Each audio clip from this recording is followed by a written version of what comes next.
Cuando Antonio se siente. Buenas tardes. Bueno, pues muchas gracias por venir una tarde más. Sabéis que las conferencias son cada 15 días, que son gratuitas, y los que den el teléfono, aquí a la chica a Chon, los que le den el teléfono recibirán información cada 15 días, solamente es para saber quién viene a dar la conferencia. Hoy tenemos a Juan Antonio González Magaña, muchos de aquí lo conocéis, es el párroco de la iglesia de San Jaime y Santa Ana. Él nos va a hablar de un tema muy interesante, el génesis y los géneros literarios, creacionismo, evolucionismo, pecado. Él lo dirá. Le vamos a dar un fuerte aplauso.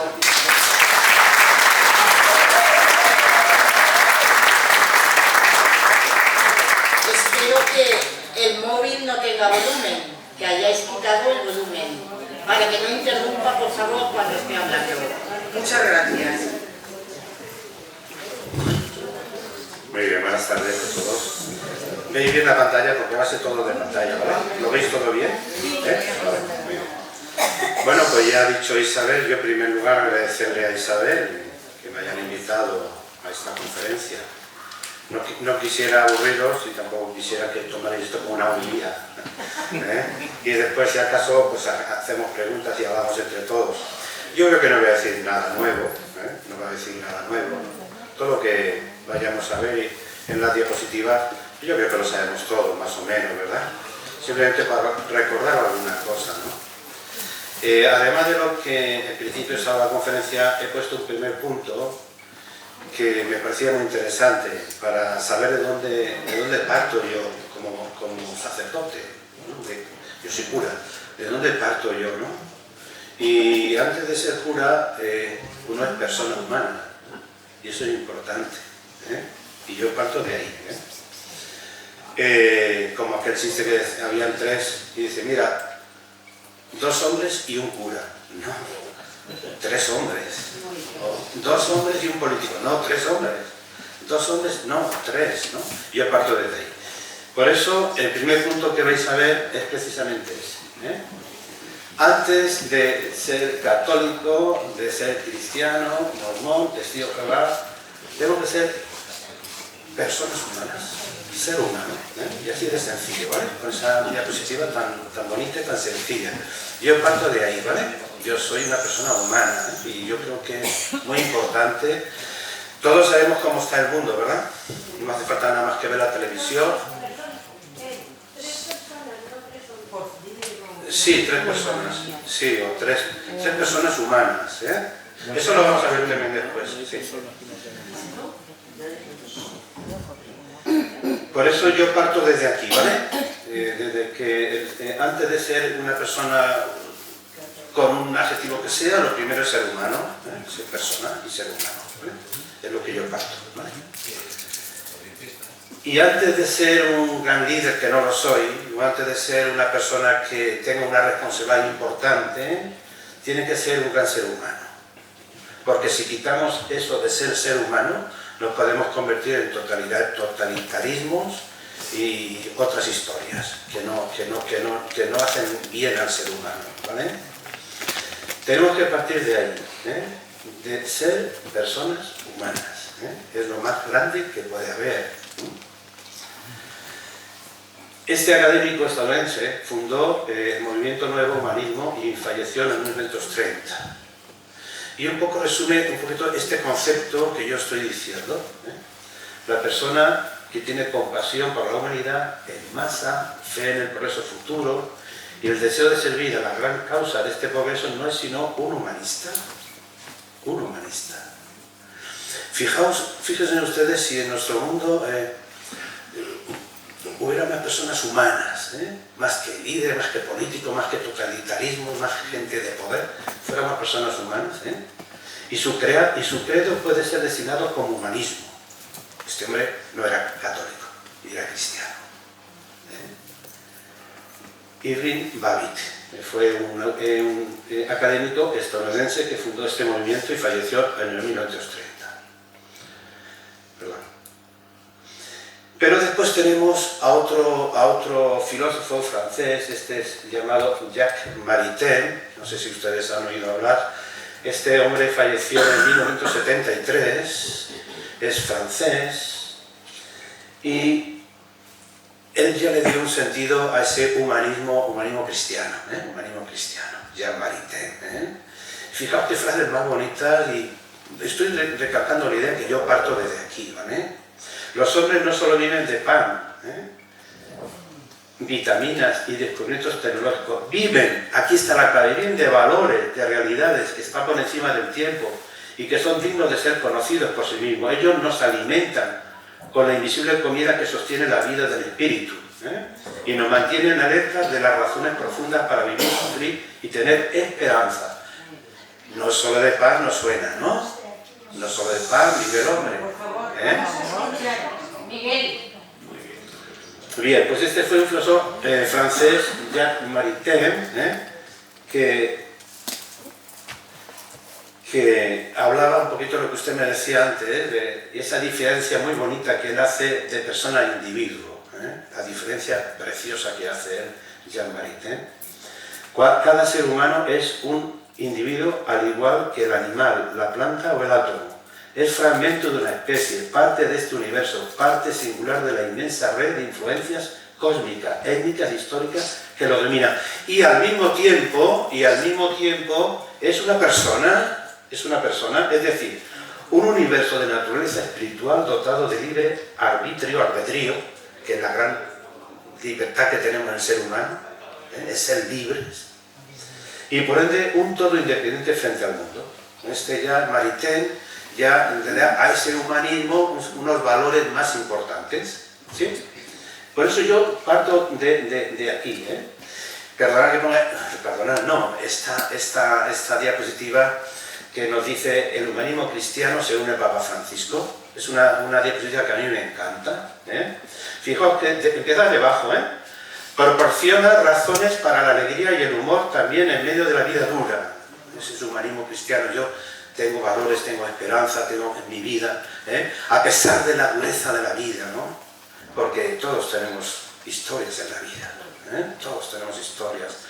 Pues a veces nos atacan la enfermedad, los sufrimientos, este familiar, aquel problema, nos duele el mal del mundo, nos duele la guerra, nos duele tantas cosas. Bueno, pero a pesar de todo, ese humanismo, si alguno lo cree, quita cristiano, no pasa nada, no pasa nada.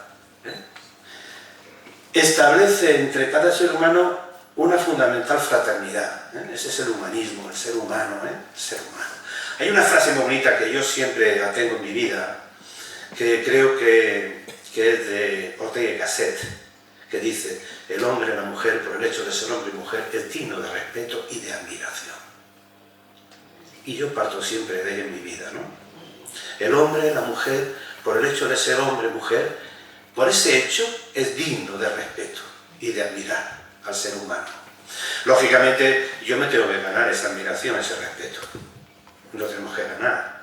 Pero por el hecho de ser humano, persona, con sentimientos, con corazón, es digno de respeto. Por eso esa fundamental fraternidad. No estoy hablando de los mundos de Yuppie, ya lo sé que esto puede ser que algunos piensen en los mundos de Yuppie, qué bonito todo, vemos el mundo como está, ¿no? Pero ustedes creo que estarán conmigo que hay más gente buena que gente... Hay más gente buena en el mundo, Pasa que vemos la televisión y todo es malo y vemos la guerra, pero hay tanta gente buena,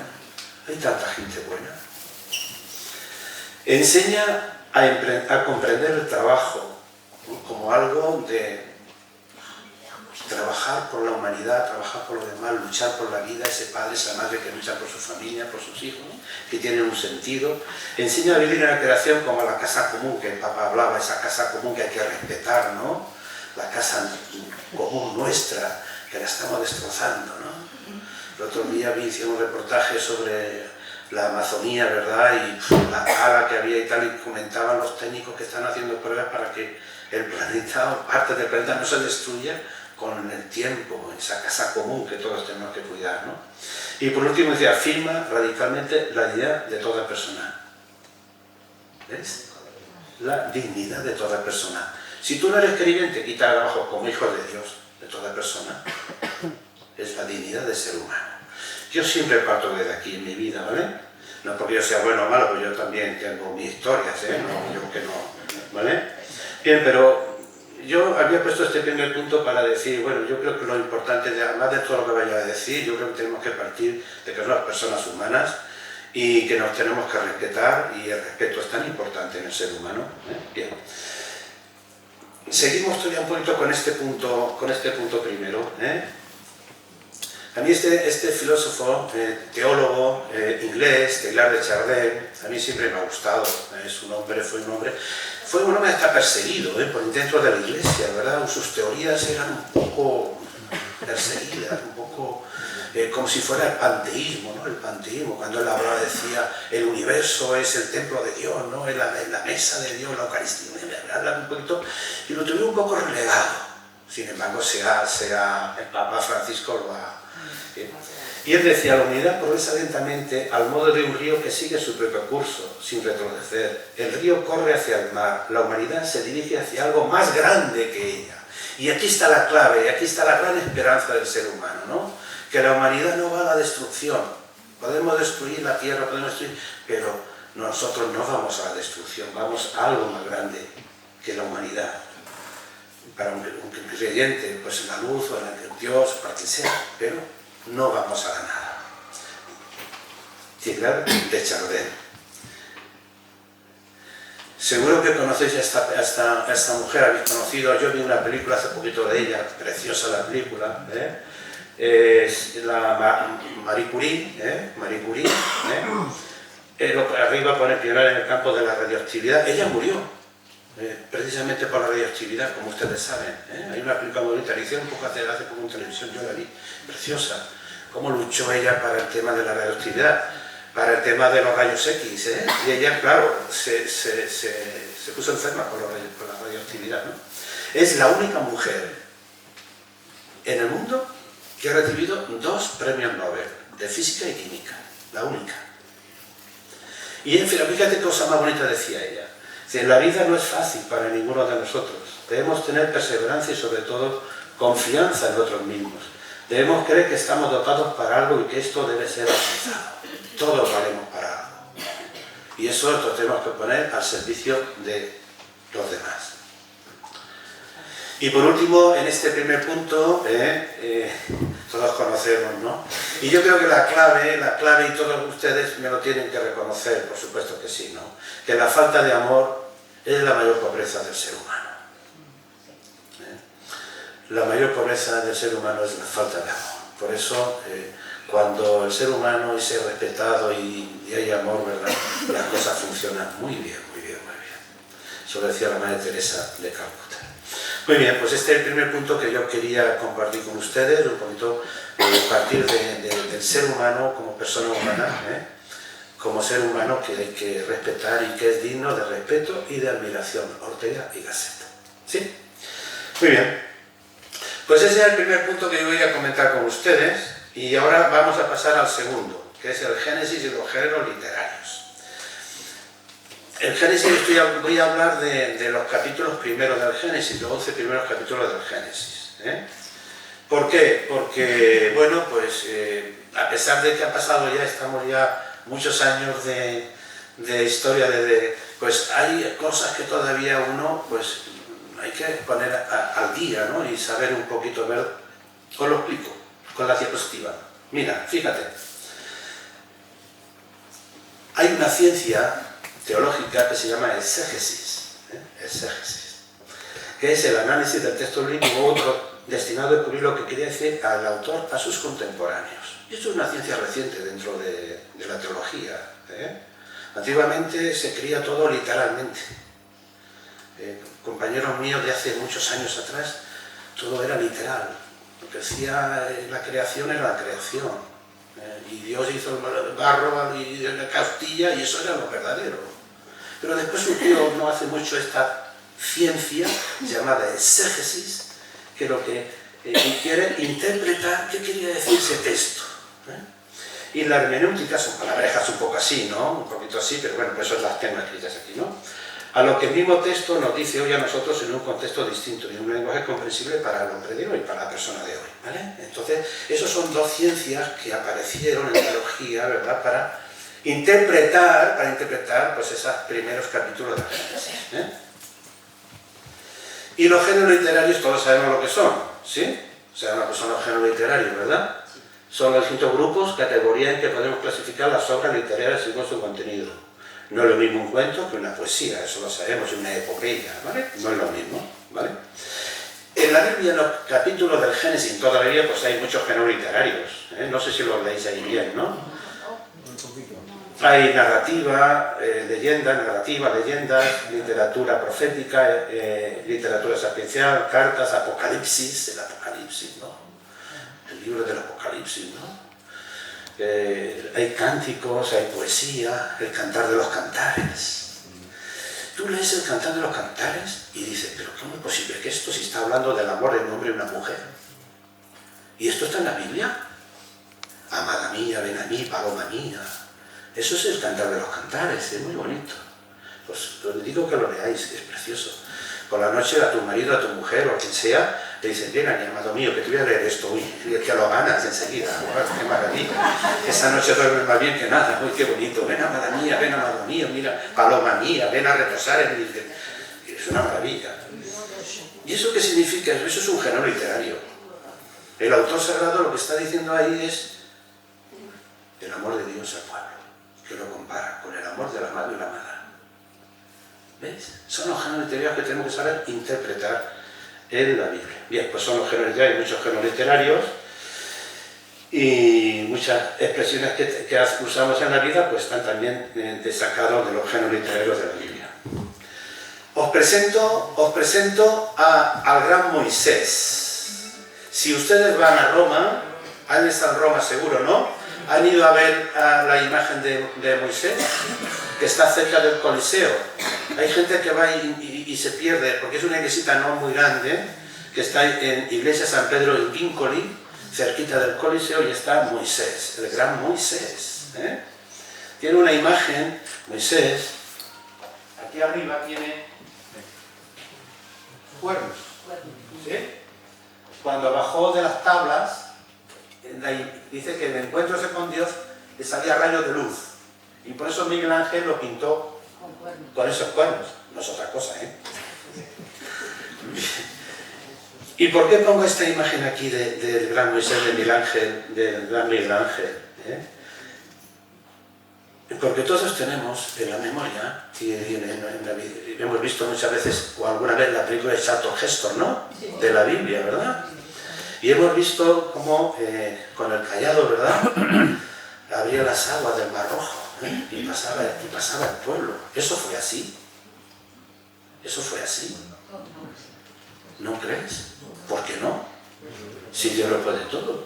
Abrió las aguas, el mar se abrió, el mar, lo pasaron, pues vino el ejército egipcio y se murió todo. Las 10 plagas de Egipto. Han oído hablar de las plagas de Egipto, ¿verdad? Eso ocurrió. ¿Eso ocurrió? ¿Sí? ¿Ocurrió eso? ¿El río Nilo se convirtió en sangre? ¿Eso fue así? No fue así. No fue así. Las ranas, los mosquitos, las plagas de Egipto. En la muerte de los primogénitos, entonces Dios mandó un ángel y mató a todos los primogénitos. ¿Tú crees que Dios va a mandar un ángel a matar niños?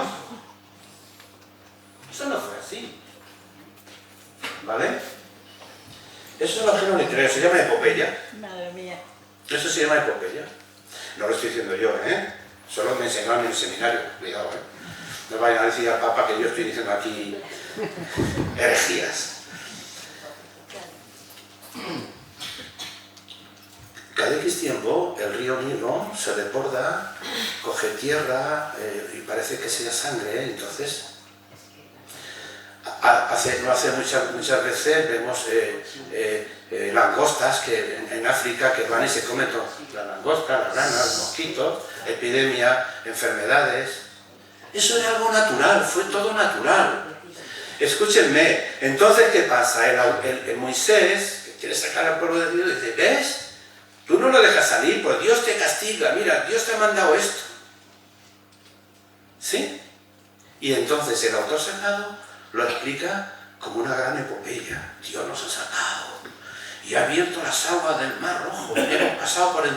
Y Moisés, que era muy pillo y muy listo, no te rías, Carmen, que es verdad, sabía por dónde podía pasar cuando la marea bajaba y con el agua por la rodilla y pasaba el Mar Rojo y pasó con agua. Y cuando vino el ejército a por ello ya había subido la marea y no pudo pasar. Todo fue natural.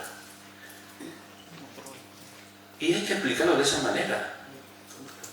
¿Tú te crees que Moisés va a coger la vara y va a levantar como se ve en la película de Moisés, las aguas y pasan todos y vienen los carros de los egipcios y mueren todos y Dios manda a todos los egipcios? Es una epopeya, es un género literario.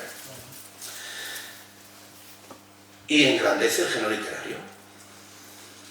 Oye, el otro día estuve pescando y cogí un pececito así.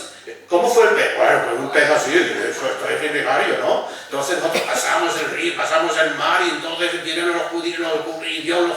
Es una exageración, es una epopeya, es una forma de hablar. Esto ocurrió, sí. ¿Hubo algún muerte de algún niño? Pues podría ser que muriera algún niño. Hablan del Vesubio que explotó y la casa murió algún niño. Puede ser, o sea que todo es cosas naturales. Sí. Dios no manda a ningún ángel, como dice el libro de Génesis. Escúcheme una cosa. El año 900 más o menos antes de Jesucristo, 900 años antes de Jesucristo, tenemos noticias escritas de la Biblia. 900 años antes. Antiguamente se era por tradición oral. Y esto ocurrió muchísimos años antes. ¿Quién estaba allí para contar esto? La tradición oral. Quiero decir que esto ocurrió, sí, ocurrió pues en unos mosquitos que vinieron, las langostas. ¿No han visto muchas veces en África, por desgracia, cuando han pasado pues, las nubes de langostas y se han comido todas las cosechas y han tirando los negritos ahí, pobrecillos, tirando las langostas para que se coman las cosechas? Pues ocurriría, normal. Y yo me sirvo de eso para decir, ¿veis? Dios te ha castigado, Faraón, porque no nos ha dejado salir, te ha mandado la langosta y el agua ya no puedes beber. Se ha convertido en sangre. No era sangre, era la arcilla del río Nilo que arrastraba la salva delante, del borde del río arrastraba las aguas que parecían...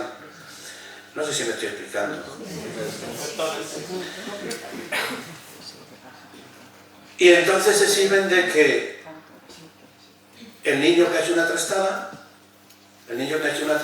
se va corriendo y se cae.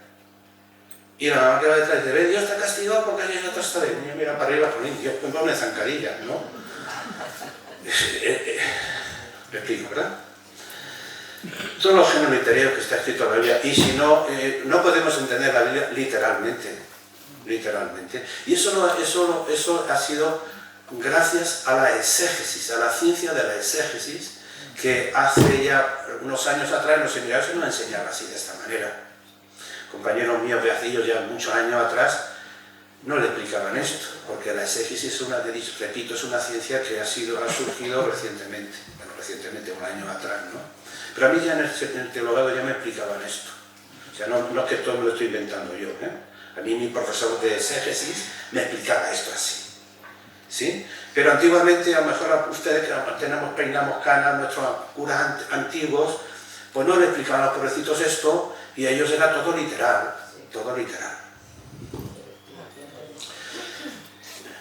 Bonito, ¿verdad? Miguel Ángel, la creación, Entonces, ¿cómo fue la creación? ¿Cómo fue la creación? La Biblia dice que Dios cogió... Hay dos tradiciones de la creación en la Biblia. Dos tradiciones. Una dice que Dios creó al hombre y a la mujer, y otra dice que cogió barro, hizo un monigote, le insufló el aliento de la vida, empezó a andar el aliento, el hálito, y lo durmió, le quitó una condición. ¿Eso fue así? No fue así. Perfecto. Y este, como Moisés, en aquella época, pues la creación del hombre, que lo representa así, magistralmente.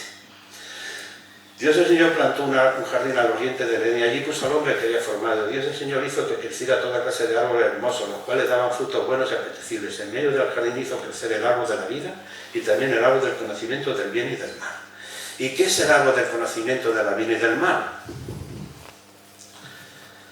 Es una manzana, es un árbol, un manzano, ¿no? Siempre hemos dicho lo de la manzana, ¿no? Vivían en armonía. El autor sagrado explica que vivían en armonía con los animales, vivían perfectos, desnudos, no se avergonzaban uno del otro, había armonía. Esto es más que nada curiosidad, ¿vale? Ustedes han preguntado muchas veces por qué dice que la manzana en la Biblia, el árbol de la ciencia del bien y del mal, ¿qué era? ¿Qué árbol era? No era ningún árbol, ningún árbol. No era ningún árbol. Eso es una invención, es un cuento, es un cuento. Ustedes le han contado algún cuento a sus nietos, a sus hijos, le han contado un cuento y le han dicho moraleja, moraleja. ¿Qué nos quiere decir esto?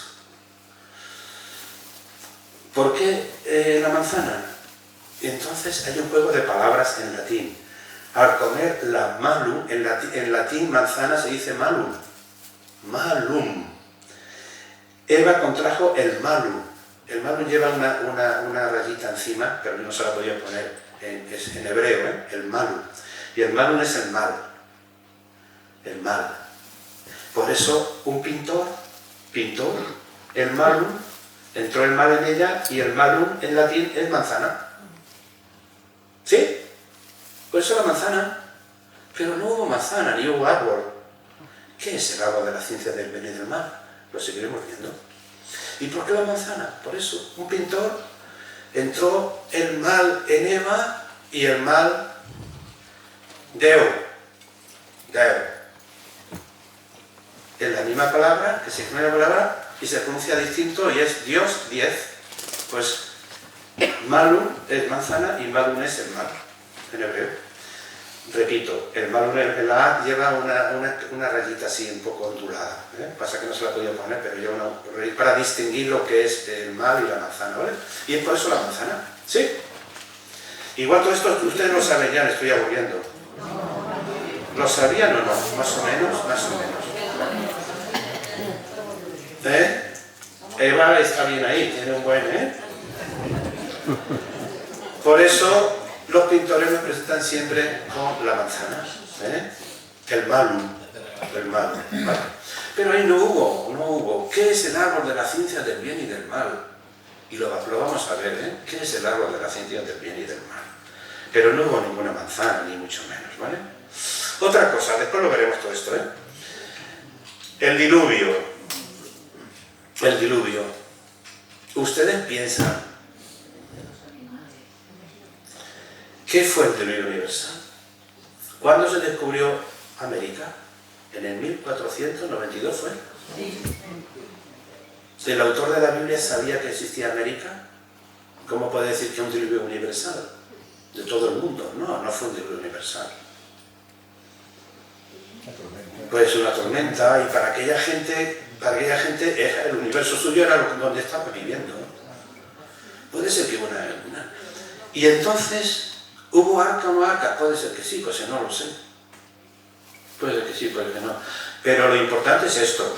La destrucción de la tierra con el diluvio por parte de Dios. ¿Ustedes están de acuerdo con esa frase? ¿Ustedes creen que Dios manda un diluvio para matar gente? No. Es un género literario. Es una forma de explicar que hay mal en el mundo, ¿verdad? Y que Dios no manda diluvios, que Dios no manda males. Por eso esa frase yo no estoy de acuerdo con ella. Ni creo que esto fuera así. Hay una inundación. Hay inundaciones, estamos viendo nosotros inundaciones por todas partes, ¿no? Pues hay inundaciones, ¿ves? Por Dios nos ha castigado porque nos ha portado mal y nos ha mandado el diluvio. No ha mandado esta inundación. Dios no te pases, Dios no te pases. Bueno, no, Dios no manda diluvios. No manda diluvios. Es un género literario por el autor sagrado, ¿eh? Que explica por qué hay mal en el mundo y entonces las cosas de la naturaleza que están ocurriendo, pues todo se añade pues a Dios. Pues Dios nos ha mandado esto, este diluvio. ¿Qué habré hecho yo? ¿Qué habría hecho esa persona? ¿Qué habrá hecho ese para que Dios le mande esa enfermedad? Esa frase es terrible. ¿Ustedes piensan que Dios está en el cielo viendo a las personas mandando enfermedades a la gente? Yo no creo en ese Dios. No, Dios no manda diluvios. Dios no manda el río Nilo Rojo. Pero claro, y la Biblia sigue explicando, ¿no? Sigue explicando, ¿no? Esto que hay aquí es la Torre de Babel. La Torre de Babel, Esto lo voy a explicar ahora por qué estoy poniendo todo esto, por qué lo estoy poniendo, ¿vale? Es la Torre de Babel, El Babel significa confundir, de hecho, según la Biblia se confundieron las lenguas, Soy la Torre de Babel, ¿no? ¿Y por qué esto? ¿Por qué está esto aquí? Os lo voy a explicar ahora. La Torre de Babel, que esto es un zigurat. En Babilonia eran zigurat, torres de viviendas que eran zigurat. Aquí está la clave de lo que estoy diciendo. De cómo la soberbia y la prepotencia se convierten en pieza enemigo de uno mismo. La Torre de Babel, el Génesis. Y aquí entro ahora y después seguiré explicando un poco el tema del pecado, que vendrá después. ¿Cuál fue, entre comillas, el pecado de nuestros primeros padres Adán y Eva? Que no existieron, Adán y Eva no existieron, Es un cuento, ¿Por qué? Porque ahora lo vamos a ver después. ¿Por qué explica la Biblia cuál fue realmente el pecado? Antiguamente había muchos teólogos que decían que era un pecado de sexualidad.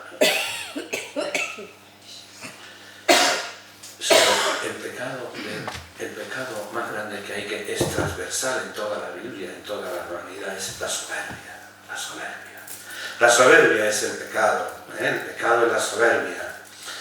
Si comemos de este fruto de la ciencia del bien y del mal, seremos como dioses. Y si somos como dioses, yo decido por mí mismo lo que está bien y está mal. Seré como Dios. Por lo tanto, yo, el árbol de la ciencia del bien y del mal es prescindo de todo el mundo y me convierto en mi Dios. Ese es el pecado. Y como Dios me ha mandado un diluvio, pues ahora me voy a construir una torre para decirle a Dios, mira Dios, mándame otro diluvio que me subo a la torre y no pasa nada. Es la soberbia, es la soberbia. Es la soberbia. El mal de nuestro mundo es la soberbia. Lo seguiré explicando después. Ese es el gran pecado del ser humano, la soberbia. O sea, al comer la manzana es la soberbia. Es la manzana, entenderme que eso no existe, pero en fin, para entenderlo. Es la soberbia. El creerme más que nadie. Lo seguiremos viendo, ¿vale? Entonces, Señor, Dios, nos ha mandado un diluvio, nos vamos al figurat vamos a la Torre de Babel y pues mándanos todos los diluvios que quieras, que ahora ya no nos va a pasar nada, Adiós, Dios.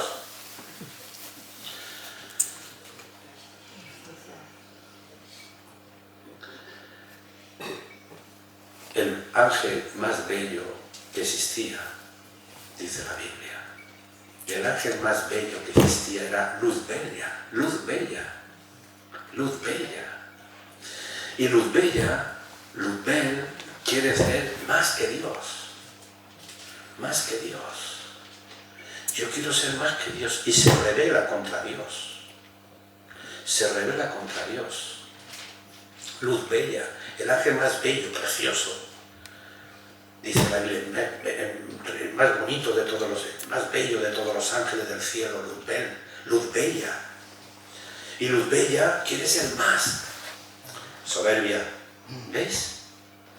Es la clave, aquí la clave es la soberbia, es querer ser más que Dios, ¿no? Luz Bella. Y se entabla una guerra. San Miguel. Y el grito de San Miguel, ¿sabéis cuál es?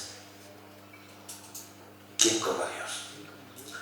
Entonces gana Miguel y Luz Bella, Lucifer. Lucifer. No lo presentan con no decir no. Y lo presentan también el infierno con fuego y no, eso no es, esos son todos los temas literarios. Es el basurero que había en Jerusalén, entonces eso es fuego y tal, entonces yo voy a comparar el infierno con qué, pues con una cosa mala, pues el basurero que había en la gémina, el basurero. Pero la clave de todo está en la soberbia. Es el pecado transversal. Es una palabra que se dice ahora mucho en todos los... que aparece siempre en la Biblia y en el ser humano. ¿Qué está pasando, sin entrar ahora en política e historias, qué está pasando en Israel y en Gaza y todo esto? ¿No? Yo quiero ser más que vosotros y quiero tener... Y es que la soberbia me lleva a querer tener más. Y la soberbia me lleva a la prepotencia, al poder, ¿no? Todo me lleva al poder. Yo quiero ser más, ¿no? ¿Qué está pasando allí?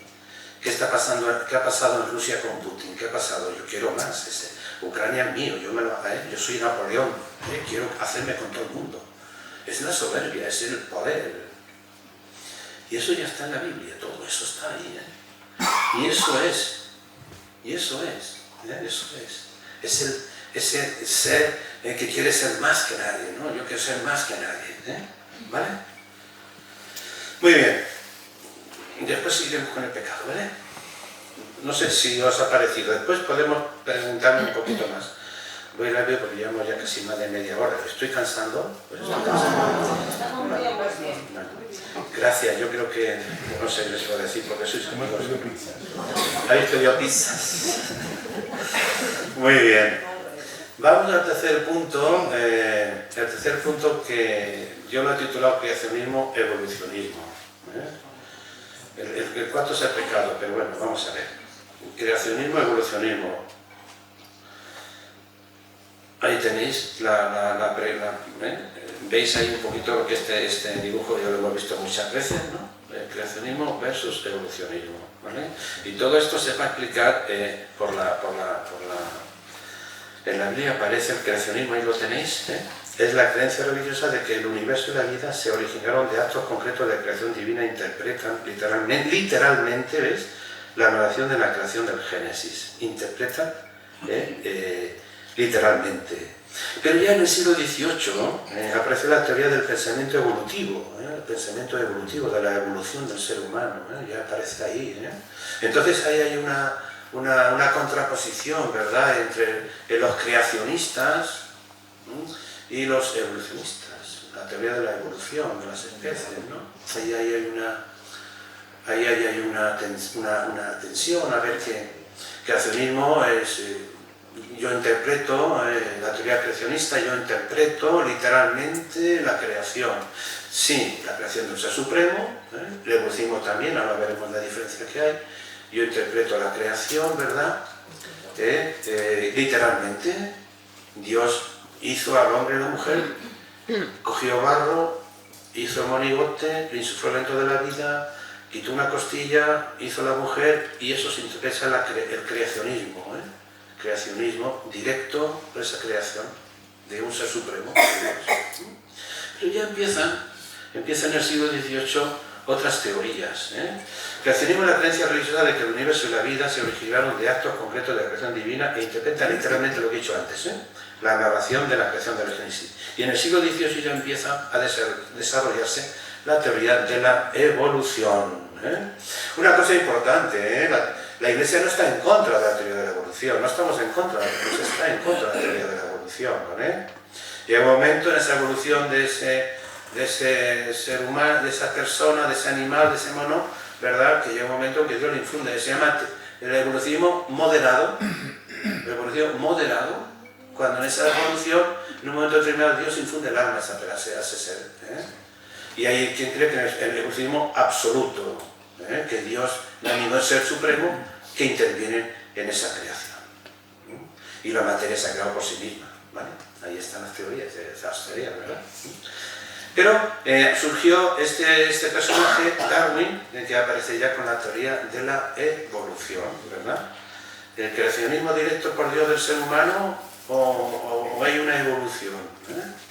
El otro de la noche, anoche precisamente estaba yo, porque no podía dormir porque estaba nervioso por esta conferencia, y a las 2:30 estaba en el programa en televisión, en la radio, que es muy bonito, la Antena 3, que a mí me gusta mucho, algunas veces tienen temas muy interesantes, y hablan precisamente de que la primera célula, 4.300 años, 4.300 años antes de Cristo, 4.000, parece que empezó la vida en la Tierra, con las primeras células, los primeros organismos, 4.300 años, 4.000 millones, perdón, años, 4.300 años, perdón, 4.000 millones, 4.300 millones de años antes de Cristo se empezó, fíjate tú, el autor sagrado no estaba allí. ¿Cómo vamos a saber lo que pasó? No sé si me estoy explicando. Claro. Y tenemos noticias de los primeros escritos de la Biblia 900 años en la época de Salomón, más o menos. Antes era tradición oral. Y después empezó por escrito eso, esas tradiciones babilónicas, asirias, mitos, leyendas. ¿Sí? Lo que está claro es que la Biblia no es un libro científico, es un libro religioso. Que no quiere decir una cosa, que no quiere decir un ser supremo nos ha creado. Vale, perfecto. Eso es lo que yo creo. ¿Cómo? Me da igual. La teoría de la evolución. Ese personaje lo conocen. Darwin. ¿Sí? Darwin. ¿Qué es el origen de las especies? Que todos conocemos, yo no estoy descubriendo aquí la piedra del melocotón. Todos lo conocemos. Este hombre, ahí tiene la fecha de nacimiento, Darwin, que crea, ¿verdad?, pues esa teoría de la evolución que está aceptada perfectamente por el Papa Francisco y por el Papa Pío XII, creo que también lo aceptó ya, y San Juan Pablo II también hablaban de la teoría de la evolución, que no está en contra. Aquí lo importante, como decía el Papa Benedicto, es la fe y la razón, ¿no? La fe y la razón, que no se contradicen, ¿no?, sino que se complementan, ¿no? Es decir, la fe y la razón.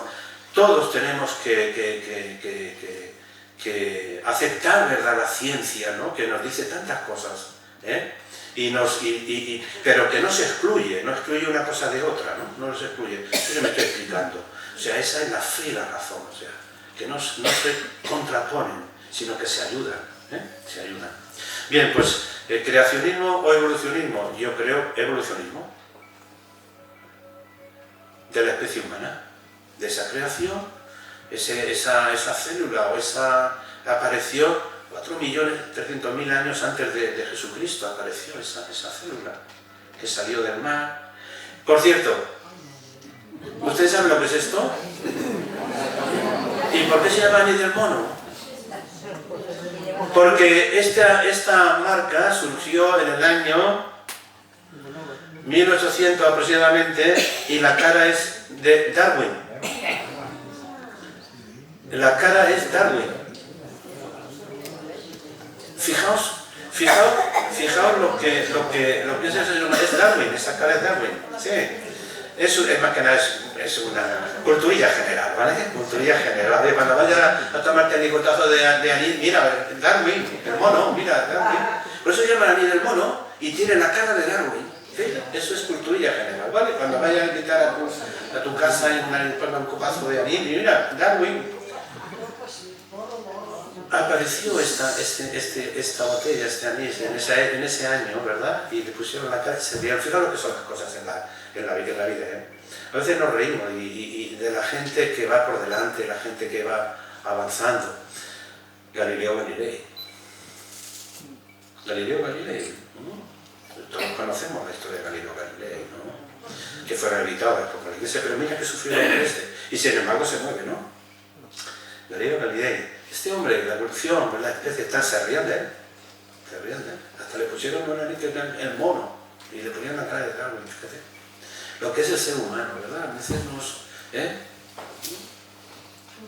Bien, pues simplemente es un detalle para que no sepa. Es más que nada una tontería, pero bueno. Y está ya el último punto, que es pecado, y aquí está, vamos a ver. Yo ya he dicho antes que el pecado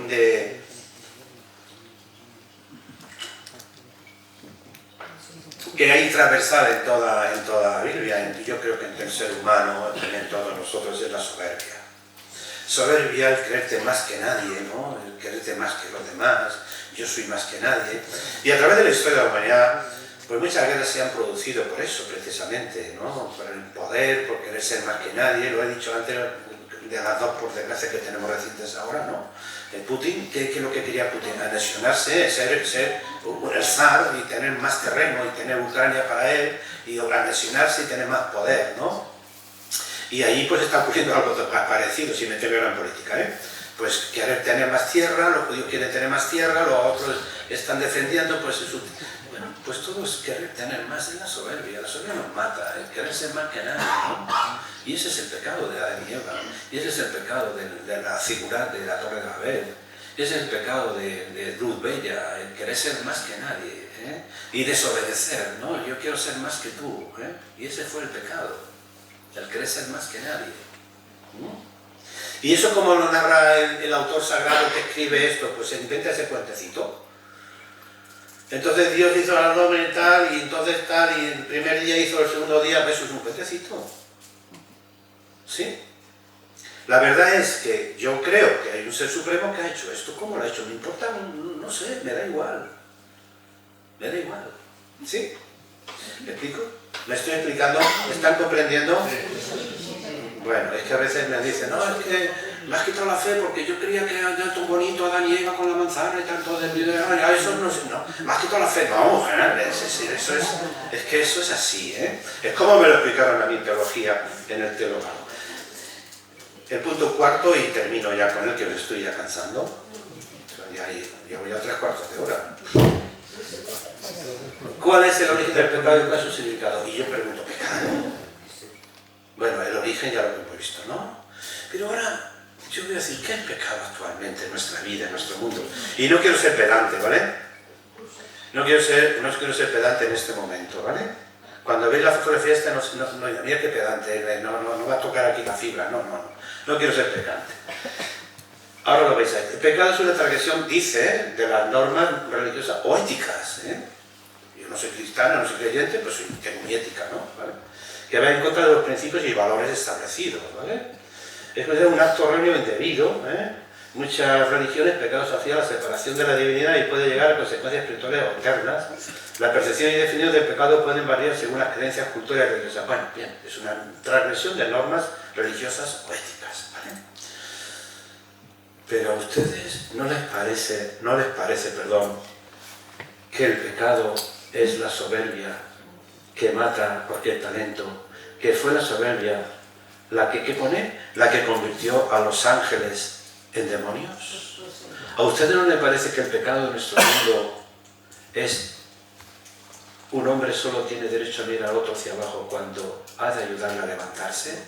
No tiene derecho a mirar a nadie por encima del hombro, porque toda persona por ser persona es digno de respeto y admiración, y toda persona, por más pobrecilla que sea, pero mira, esto a veces nos cuesta a mí también, ¿eh? A mí también. Cualquier persona, por pobrecita que sea, ¿no? Tiene la misma dignidad que cualquier prepotente del mundo. ¿Quién manda más en el mundo? El de Estados Unidos, el presidente de Estados Unidos, pues el último barrendero, el último, tiene la misma dignidad, igual que ese hombre, igual, es el mismo. Y de hecho a lo mejor esa persona última que tú la ves ahí a la pinta, a lo mejor tiene más luz en su corazón que el otro. Tiene más luz en el corazón. Es un hombre de luz, de espiritualidad. ¿Sí? Por eso nadie es digno de mirar a otro por encima del hombro. Pero fíjate, a mí me pasa muchas veces, y yo a veces que lo siento, ¿sabes? Cuando entra a la sacristía una persona que viene a pedirme, otra vez, cuando viene una persona que yo conozco que es buena y tal, que viene a traerme un soldecico, ¡ay, qué distinto es!, ¿no? Sí, es verdad, no se ríe, ¿qué pasa? Sí, es verdad, no es lo mismo que no. No es lo mismo, ¿no?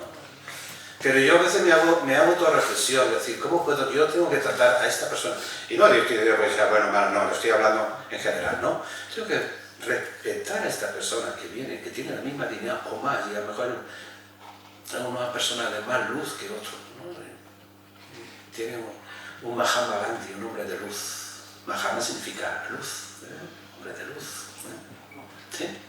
Por eso Gabriel García Márquez, encontré esta frase. Esto me ha costado un montón encontrar toda esta historia, ¿vale? Me ha costado, pues me tendrás que pagar bastante, ¿vale? Un hombre solo tiene... No, es broma, eso es broma. Yo encantado de estar aquí, ¿vale? Un hombre solo tiene derecho a mirar a otro hacia abajo cuando hay de ayudarle a levantarle, ¿vale? No, ni sin ánimo de ser pedante, ¿no creen ustedes que el pecado es esto? ¿No creen ustedes que el pecado es esto? Siempre hemos creído que el pecado nacional era la envidia. Por favor. La envidia, sí, la envidia, no, sí, la envidia. Es que, mire, la soberbia lo engloba todo, o sea, la soberbia lo engloba todo, o sea. Y yo cuando estaba intentando decir, bueno, voy a poner los 7 pecados capitales, pero es que la soberbia lo engloba todo. El soberbio tiene envidia. El soberbio tiene envidia. Tú tienes una casa, un coche, yo quiero tener, como quiero soberbio, quiero tener más que tú, te tengo envidia. Es que lo engloba todo, ¿sabes? Lo engloba todo. Pero a veces pensamos, y esto quiero que se entienda bien, ¿vale? El amor nunca es pecado. El amor nunca es pecado. A veces vienen a mí y me dicen, padre, nos queremos casar porque estamos en pecado, llevamos ya 2 años, 3 años en pecado. Y hemos tenido un hijo, una hija y estamos en pecado. Digo, ¿tener un hijo es pecado? No. ¿Amaros es pecado? No. Que os caséis, me parece perfecto. Yo os caso y os dais maravilloso. El amor nunca es pecado.